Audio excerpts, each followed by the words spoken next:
तो कैसे आज से हम लोग स्टार्ट करने वाले लाइंस एंड एंगल्स और ये रहेगा इंट्रोडक्टरी पार्ट। इसमें टाइप्स ऑफ एंगल्स पढ़ेंगे और don't forget to subscribe our YouTube channel. और अगर अच्छा लगे तो बेल आइकन जरूर प्रेस करें। हमारे साथ जुड़े रहने के लिए आप सभी का धन्यवाद। तो स्टार्ट करते हैं। हमारा जो पहला टॉपिक है इस केस में सबसे पहले हम लोग बात करेंगे डिफरेंट टाइप्स ऑफ एंगल।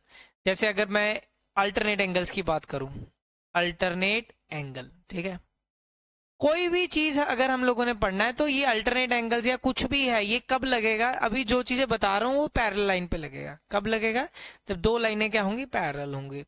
अगर ये पैरेलल लाइन के साथ, इसको बोलते हैं ट्रांसवर्सल लाइन। क्या बोलते हैं बेटा? ट्रांसवर्सल लाइन बोलते हैं। अगर ये एंगल अंदर की तरफ है, ये और ये, ठीक है, तो जैसे ये वाला एंगल और ये वाला एंगल, ये अल्टरनेट एंगल्स है, तो ये एंगल्स क्या होंगे? इक्वल होंगे। या इस तरह से हो कौन सी शेप बना रहा है बेटे? ये जेड की शेप बना रहा है। ये जो जेड शेप में इस तरह से होगा ना, जेड शेप के अंदर इनक्लोज होगा, तो क्या होंगे? वो अल्टरनेट एंगल्स होंगे। ठीक है, तो angle 1 is equal to angle 2 होगा, ये होगा अल्टरनेट इंटीरियर एंगल। क्या होगा बेटा? Alternate interior angle, interior angle. ठीक है बेटा, अल्टरनेट इंटीरियर एंगल हो गया। अगर मेरी बात ध्यान से सुनना, अगर ये इस तरह से यही जेड शेप हो, पर जो एंगल है वो अगर आप बाहर की तरफ के लो, ये जैसे, इसको मैं दूसरे कलर के साथ दिखा देता हूं तो आपको अच्छा समझ आएगा। जैसे मैं उठा लेता हूँ ये वाला कलर, अगर यही जेड में है पर ये इधर एंगल है और ये इधर, ये भी बाहर की तरफ है, तो angle 3 is equal to angle 4। ये भी अल्टरनेट एंगल्स है, पर ये अल्टरनेट एक्सटीरियर एंगल है बेटा। कौन से हैं? Alternate exterior angle. कौन से बेटा? Alternate exterior angles. ठीक है, अल्टरनेट एक्सटीरियर एंगल। बात समझ आई? पहली बात, अल्टरनेट एंगल की पहचान क्या है? ये जेड शेप होता है।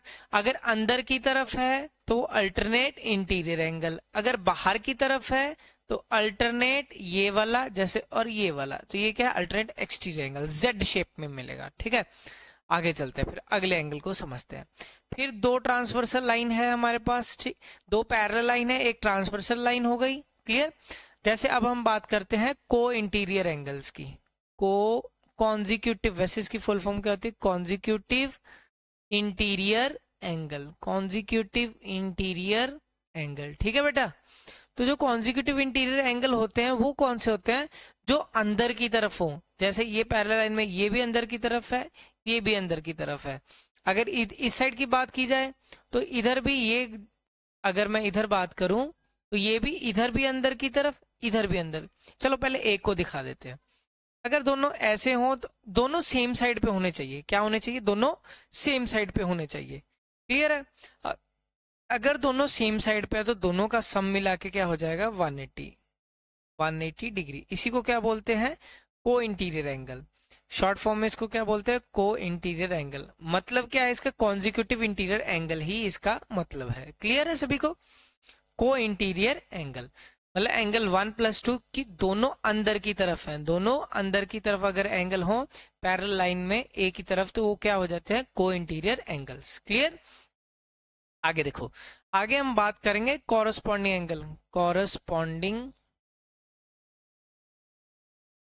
एंगल्स। ठीक है, और ये जो कॉरस्पॉन्डिंग एंगल्स हैं, आप बड़ा ध्यान से देखोगे, अगर ये दो पैरेलल लाइन है और एक ये ट्रांसवर्सल लाइन है, क्या है? ये ट्रांसवर्सल लाइन है। अगर एक एंगल इधर है, दूसरा भी इधर ही है सेम साइड में, पर ऊपर की तरफ है, ठीक है, तो ये क्या हो जाते हैं? कॉरस्पॉन्डिंग एंगल्स हो जाएंगे। कि इसमें भी ये वाला एंगल और ये वाला एंगल्स क्या है? इक्वल है, पर दोनों एक ही तरफ हैं। Angle 1 is equal to angle 2, ये भी क्या है? Corresponding angles. कौन सा एंगल है बेटा? Corresponding angles. मैं फिर से एक बात बता रहा हूं, बच्चों को कंफ्यूजन होती है इसकी इसी के साथ। कॉरस्पॉन्डिंग एंगल्स 1 2, अगर यहाँ पे मैं 3 कर दूं, एक ऊपर की तरफ एक अंदर, मतलब एक अंदर एक बाहर की तरफ, पर दोनों सेम साइड पे होने चाहिए। Angle 3 is equal to angle 4। इसका किसके साथ नहीं समझ आता कंफ्यूजन? वही अभी जो बताया है, को इंटीरियर के साथ। को इंटीरियर की पहचान क्या होती है? ये भी दोनों पैरेलल लाइन होती है, पर दोनों अंदर की तरफ होंगे। इसमें दोनों क्या होंगे? अंदर की तरफ। और इस केस में क्या है? एक अंदर की तरफ ये वाला और एक बाहर की तरफ। इस केस में देखो फिर, इधर मैंने क्या बताया, ये भी अंदर ये भी अंदर, और दोनों का सम क्या होता है 180 डिग्री होता है। क्लियर? तो ये आइडिया आप सभी को क्लियर हो गया। ठीक है, तो ये हो गया आपका को इंटीरियर एंगल्स। तो मैंने 3 एंगल्स बता दिए आपको, अल्टरनेट एंगल्स ये हो गया। अब इसके बाद नेक्स्ट सुनोगे, अब इसके बाद क्या क्या चीजें हमें पता होनी चाहिए। अगर 2 लाइनें हैं, यही होता है मेरे हिसाब से, ये तो खत्म हो गया है ना। अगर और ये क्रॉस करें, 2 लाइनें अगर क्रॉस करके बनाएं तो 1 और 2 क्या होंगे, ये वर्टिकली ऑपोजिट एंगल बोलते हैं। इनको क्या बोलते हैं, vertically opposite angle, vertically opposite angle. Clear है, वर्टिकली ऑपोजिट एंगल, कोई डाउट? वैसे ही अगर आपको ये बनाना हो 3 4 के इक्वल है, ये भी कैसे हो गया, वर्टिकली ऑपोजिट एंगल। किस वजह से बेटा, angle 3 is equal to angle 4, ये भी क्या है, वर्टिकली ऑपोजिट एंगल। एक बात, अगर एक सीधी लाइन लो, सीधी लाइन लिया आप लोगों ने, चलो फीलिंग पूरी है तो इसको पूरा ही सॉल्व कर। ये अगर आप एक सीधी लाइन लोगे बेटा, एक इधर बना देते हैं, एक और बना देते हैं, ठीक है, ऐसे 2 अलग अलग चीजें बनाएंगे। अब मेरी बात ध्यान से सुनना, अगर एक सीधी लाइन पे अगर एंगल्स का जितने भी मर्जी एंगल ले लो, जितने मर्जी एक सीधी लाइन पे जितने मर्जी एंगल ले लो, इनका सम क्या होगा 180 डिग्री। 1 2 3 4, ठीक है। तो ये सभी का सम 1 2 3 4, इन सभी का सम मिला के क्या हो गया आपके पास 180 डिग्री। क्या हो गया 180 डिग्री। अगर इतने सारे एंगल होंगे तो हम वर्ड यूज कर लेते हैं वहां पे एंगल ऑन स्ट्रेट लाइन। क्या वर्ड यूज कर लेते बेटा, एंगल ऑन स्ट्रेट लाइन, ठीक है। अगर यही सेम चीज स्ट्रेट लाइन, अगर यही चीज ये 2 एंगल के लिए, तो ये एक पेयर बन गया। तो बेटा ये क्या बन गया, एक पेयर बन गया, और एंगल 1 + 2 इज इक्वल टू क्या हो गया बेटा 180 डिग्री। क्या हो गया बेटा 180 डिग्री। इसको क्या बोलेंगे हम लोग, लीनियर पेयर। क्या बोलेंगे बेटा, लीनियर पेयर, ठीक है। तो ये चीजों का हम लोगों ने इस केस में समझा। क्लियर? अब हम सभी को एक पे लगा के देखते हैं, तभी मैंने ये अलग सी डायग्राम बनाई है ताकि इसके ऊपर ही हम लोग सारा कुछ करें। ठीक है, अब मेरी बात सुनो। अब पहला मैंने पूछा कॉरस्पॉन्डिंग एंगल बनाओ। क्या बनाओ, कॉरस्पॉन्डिंग एंगल। अभी हम लोगों ने क्या पढ़ा, कॉरस्पॉन्डिंग एंगल की पहचान क्या होती है। कॉरस्पॉन्डिंग एंगल की पहचान क्या होती है, एक अंदर की तरफ सेम साइड वाली साइड में, एक बाहर की तरफ। ये कौन से पेयर हैं, कॉरस्पॉन्डिंग एंगल 1 और 2। जैसे 1 और 2, अगर यही सेम चीज इधर, तो 1 = यहाँ पे क्या हो गया 2 हो गया। अगर मुझे सेम चीज यही बनानी हुई इधर, तो ये बाहर की तरफ 3 और इधर क्या हो गया 4, तो 3 और 4 क्या हो गया, ये भी कॉरस्पॉन्डिंग एंगल्स हो गए। क्लियर? कोई डाउट? अब इसके बाद अगर मैं ये कहूं कि दोनों अंदर की तरफ 1 2 3 4 हो गया, ये 5, तो 1 और 5 क्या हो गया, कॉन्जिक्यूटिव इंटीरियर एंगल, जिसको को इंटीरियर एंगल बोलते हैं, कॉन्जिक्यूटिव इंटीरियर एंगल। ये कौन से हो गए, जब दोनों अंदर की तरफ हों, जैसे 1 और 1 और ये 5, 1 और 5, 1 और 5 अंदर की तरफ है, दोनों का सम इक्वल टू 180। ये क्या हो गया, को इंटीरियर। अगर इधर बनाना हो 4 और ये क्या हो गया 1 2 3 4 5 6, तो ये हो गया 4 और 6, 4 और 6 इज इक्वल टू 180। ये क्या हो गया, को इंटीरियर एंगल्स हो गए। कौन से हो गए बेटा, को इंटीरियर। अगर इसी केस में पूछूं मैं अल्टरनेट एंगल्स बताओ बेटा, क्या बताओगे, अल्टरनेट एंगल्स। तो अल्टरनेट एंगल्स कौन से हो गए इस केस में,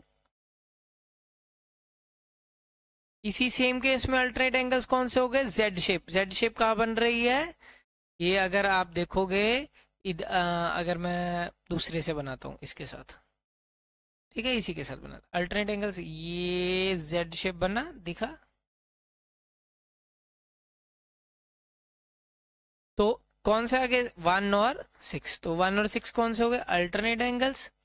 इधर से देखोगे ये क्या है 5 और ये 4, 5 और 4, ये भी क्या हो गए अल्टरनेट एंगल्स हो गए। कोई डाउट? ये हो गए alternate angles, corresponding angle, consecutive interior angle. अगली बात हमने क्या पढ़ा है, वर्टिकली ऑपोजिट एंगल, जैसे इस केस में, ठीक है। अब वर्टिकल ऑपोजिट एंगल्स की बात करें, अगर vertically opposite angle, vertical opposite angles कौन से हैं, जैसे इस केस में क्रॉस कहां पे बन रहा है, आपको ये दिख रहा है ना, ये ऐसे और ये ऐसे क्रॉस दिख रहा है ना सभी को, क्लियर। तो वर्टिकल ऑपोजिट एंगल में 3 और ये वाला 3 और ये 5, तो 3 और 5 कौन से हो गए, क्रॉस हो गए, तो वर्टिकल ऑपोजिट एंगल, यहां से 2 और 6, ठीक है। मैंने एक ही क्वेश्चन में आपको चीजें समझाई, क्लियर, समझ गए सारे। जैसे 2 और 6, 3 और 5, ये कौन से हो गए, वर्टिकली ऑपोजिट एंगल। नेक्स्ट क्या है हमारे पास, वही लीनियर पेयर। लीनियर पेयर क्या है, सीधी लाइन पे सभी का सम। लीनियर पेयर क्या है आपके पास, सीधी लाइन पे, ये सीधी लाइन हो गई, तो लीनियर पेयर क्या आ जाएगा, लीनियर पेयर क्या हो जाएगा, 2 3 का सम इज इक्वल टू 180, 5 6 का sum is equal to 180 degree. ये हो गया, है समझ सभी को, कोई डाउट। तो ये अलग अलग तरह के हम लोगों ने ये एंगल्स पढ़े एक ही क्वेश्चन में, ठीक है। अब सीधा क्वेश्चन सॉल्व करते हैं, तो आपको आपका जो आइडिया है उसको इंप्लीमेंट करने का टाइम आ गया है, क्लियर। जैसे इसकी बात करें, ध्यान से देखना है, आप लोगों ने बताना है मुझे, ठीक है। जैसे ये है, इस क्वेश्चन की बात, इस क्वेश्चन की बात कर रहे हैं हम लोग। मैंने इसकी डायग्राम बनाई ऐसे ऐसे, और उसने एक एंगल दिया हुआ, क्या एंगल दिया, 7 एंगल दिया हुआ, कितना दिया, 80 डिग्री। वो कह रहा है ये वाला एंगल 80 डिग्री है, हमें बाकी सारे फाइंड करने हैं, ठीक है। ये क्या है, 7, ये क्या है, इधर क्या है, 8, ये क्या है, 5, ये क्या है, 6,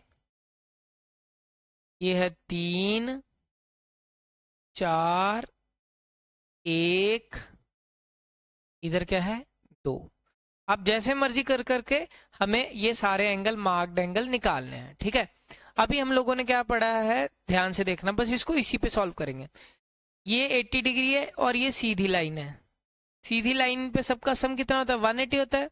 7 और 8 की अगर बात करेंगे, 7 और 8, ये सीधी लाइन बना, सीधी लाइन पे सबका सम कितना होता है, 180 डिग्री। अभी हम लोगों ने पढ़ा लीनियर पेयर की वजह से, ये अगर 780 है तो ये कितना बच जाएगा, 100 बच जाएगा। तो ये एंगल कितना आ गया हमारे पास, 100 डिग्री। ये एंगल कितना आ गया, 100 डिग्री आ गया।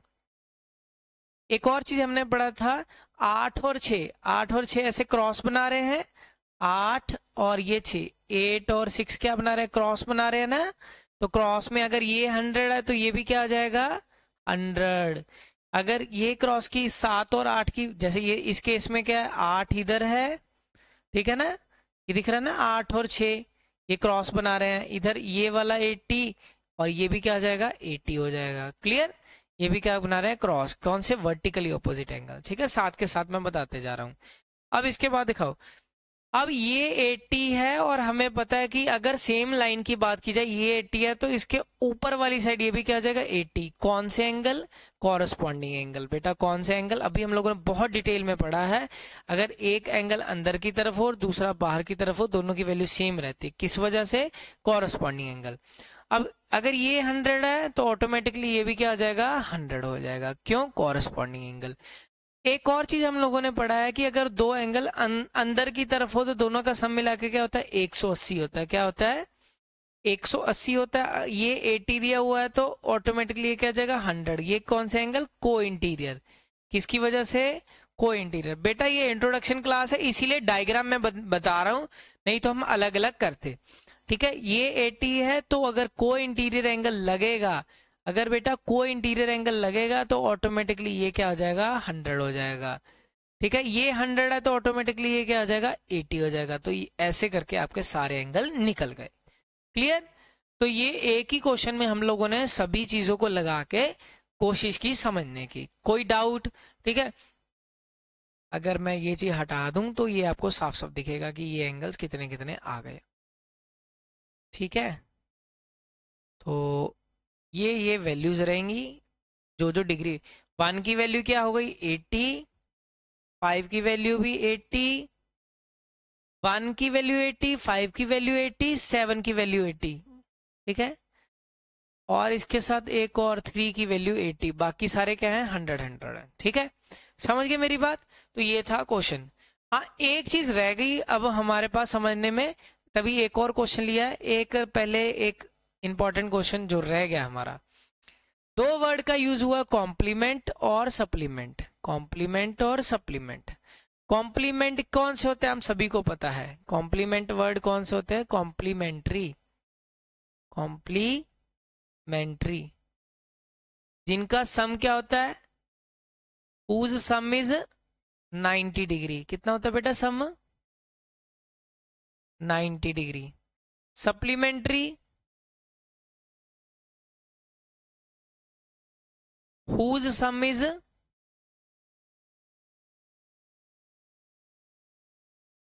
180 डिग्री, जिनका सम क्या होता है 180 डिग्री। अब आपके सामने दो क्वेश्चन है, ठीक है, इनको करना है हम लोगों ने। सुन, पहला क्वेश्चन है आपके पास, find the angle of an angle which is 36 degree more than its complementary angle. एक अगर फर्स्ट एंगल एक्स है कॉम्प्लीमेंट्री के केस में, दूसरा एंगल उससे कितना ज्यादा है, 36 ज्यादा है। ठीक है, केस कौन सा है, कॉम्प्लीमेंट्री का। इधर find the measure of which is 30 degree less. कितने डिग्री लेस, अगर एक एक्स है दूसरा कितना है 30 कम है, क्या है, जितना पहले दिया हुआ उससे 30 कम है, और ये कौन सा केस है, सप्लीमेंट्री का, सप्लीमेंट्री। ठीक है, और हमने क्या पढ़ा है, मैंने क्वेश्चन के साथ इसलिए समझाने की कोशिश की ताकि आपको समझ आए। ठीक है, तो कॉम्प्लीमेंट्री का में सम कितना होता है, एक्स और x plus 36 is equal to 90 degree, x minus 30 is equal to 180 degree. Supplementary है तो ये क्या होगा, 2x equal to 180 plus 30, 180 plus 30 हो गया बेटा, तो ये कितना होगा 210। तो 2x, x की वैल्यू क्या आ गई, 2 1 2 105, x की वैल्यू 105। इस केस में 2x प्लस 36, ये 36 प्लस का था, 90 में से 36 माइनस हो जाएगा, 10 में से 6 4 बचेंगे, 8 में से 3 5 बचेंगे, 2x। तो x की वैल्यू क्या आ गई इस केस में 27। एक 27 डिग्री है, दो का सम कितना, एक 27 है, दूसरा क्या हो जाएगा, पहला 27, दूसरा 36 ज्यादा, 27 में 36 जुड़ जाएंगे, 7 और 6 13, 3 2 5 1 6, दूसरा 63। इस केस में दूसरा क्या है, x माइनस 30, 105 में से अगर 30 माइनस करोगे तो कितना बचेगा 5, 10 में से 3 गए 7, तो 75। तो पहले क्वेश्चन में क्या पूछा था आपसे, find the measure of angle which is 36 मोर। तो 36 मोर वाला ऑप्शन कौन सा है, ये 63। तो इसका आंसर क्या हो गया 63, कौन से का, जो कि कॉम्प्लीमेंट्री वाला है। आगे क्या पूछा आपसे, 30 degree less than its supplementary, 30 degree कम, तो ये हो गया। तो आपके क्वेश्चन का आंसर क्या आ गया 75। क्लियर, 75। एक क्वेश्चन रह गया जो कि मैंने को लगा समझाना है, ये रहा। ठीक है, तो कि मैं वर्टिकली ऑपोजिट और ये चीजों के लिए अलग से लेकर आया था। अच्छा, तो इस क्वेश्चन को इसी में समझने की पूरी कोशिश करते हैं फिर। ठीक है,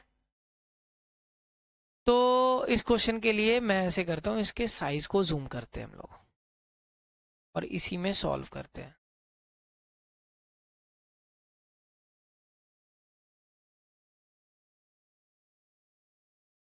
ठीक है, तो हमें क्या क्या फाइंड करना है, ए ओ डी, क्या लिखा है बेटा यहाँ पे,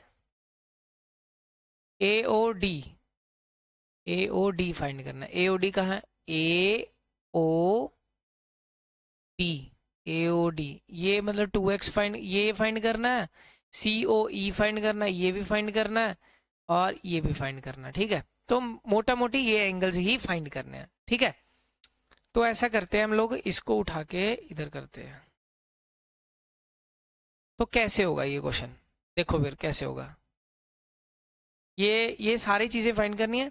अब मेरी बात सुनो, क्या ये क्रॉस बना रहा है ऐसे? यस, क्रॉस बन रहा है ना, ये क्रॉस बन रहा है। तो ये जितना ये एंगल होगा वर्टिकली ऑपोजिट एंगल, तो ये भी क्या हो जाएगा, 2x हो जाएगा। फिर देखोगे, अगर इधर देखोगे, फिर ये वर्टिकली ऑपोजिट एंगल, ये लाइन और ये लाइन, तो ये भी क्या हो जाएगा, 3x हो जाएगा। अगर पिछले में नहीं समझ आया ना, थोड़ी सी लाइन को मोटा कर देते हैं, कोई बात नहीं। ये वाली लाइन थी जो, ये लाइन, ये भी क्रॉस बना रही थी ना इसके बीच में, तो 2x कर दिया। अब एक और बना देते हैं हम लोग, पिंकिश कलर की लाइन लगाते हैं, ठीक है। ये भी लाइन देखना ध्यान से, ये लाइन और ये लाइन क्रॉस बना रही है फिर से। तो अगर ये 5x है तो ये भी क्या आ जाएगा, 5x। बस अब हो गया क्वेश्चन। अब कहीं से भी जैसे मर्जी आप क्वेश्चन निकाल सकते हो, चाहे ऊपर का पेयर ले लो चाहे नीचे का पेयर। अगर आप बात करो, ये एक सीधी लाइन है, यहां से लेके ये यहां तक सीधी लाइन, और सीधी लाइन पे सबका सम कितना होता है, 180 डिग्री। तो हमारे पास क्या है, पहले 5x प्लस, अब ये क्या है हमारे पास, 2x कर दिया प्लस ये क्या है, 3x। सभी का सम हमारे पास कितना है, 180 डिग्री। कितना है, 180 degree. 180, 5 2 7, 7 3 10, 10x is equal to 180। x की वैल्यू क्या आ गई, 18। x की वैल्यू क्या आ गई, 18 डिग्री। अब जो जो एंगल्स हैं वो निकाल लेंगे। अब सारा इरेज कर देते हैं एक बार, ठीक है। उसने क्या बोला था, ये एंगल निकालो।